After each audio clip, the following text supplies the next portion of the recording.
ജീവിതത്തിൽ ആദ്യമായിട്ട് ആവശ്യപ്പെട്ടത് ഇവിടുത്തെ തൊട്ടി പിള്ളേരുമായിട്ട് കൂട്ടുകൂടരുത്. എന്നിട്ടും അവൻ നിങ്ങളോട് കൂട്ടുന്നു.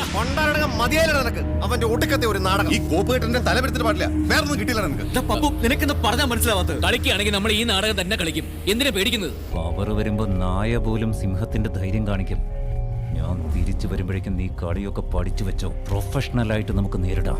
പിന്നെ നല്ലൊരു കെണിയും ഞങ്ങൾ ഒരുക്കുന്നുണ്ട്. അതേതായാലും നന്നായി. നാട്ടുകാർ മുഴുവൻ നിങ്ങളെ കുറിച്ച് ഒടുക്കത്തെ പ്രതീക്ഷയില്ല. എന്നാലും നിങ്ങൾ സൂക്ഷിക്കണം. വെടിവെപ്പ് നടക്കൂ. ഉണ്ടെങ്കിൽ ഒരു പഴയ തൊക്കെ എനിക്കും താ. എനിക്ക് വെടിവെക്കാൻ കൊതിയാവുന്നു. സത്യം, ഞാൻ ഇതുവരെ വെടിവെച്ചിട്ടില്ല.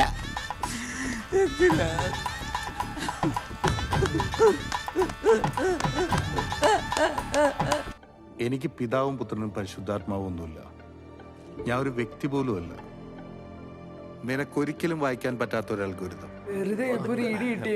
പിന്നെ സീരിയസ് ആയിട്ട് ഒരു കാര്യം പറയട്ടെ. നമ്മൾ രണ്ടല്ല മൂന്നാമതിന് ഒരാള് അവളെ നോക്കല്ലോ. എനിക്ക് ഇഷ്ടമല്ല. ഒരിക്കലെല്ലാം നഷ്ടപ്പെട്ടു എന്ന് തോന്നുന്ന സമയത്ത് ചുറ്റുമുള്ള ആളുകൾക്ക് നിന്നെ പ്രതീക്ഷയോടെ നോക്കാൻ പറ്റും.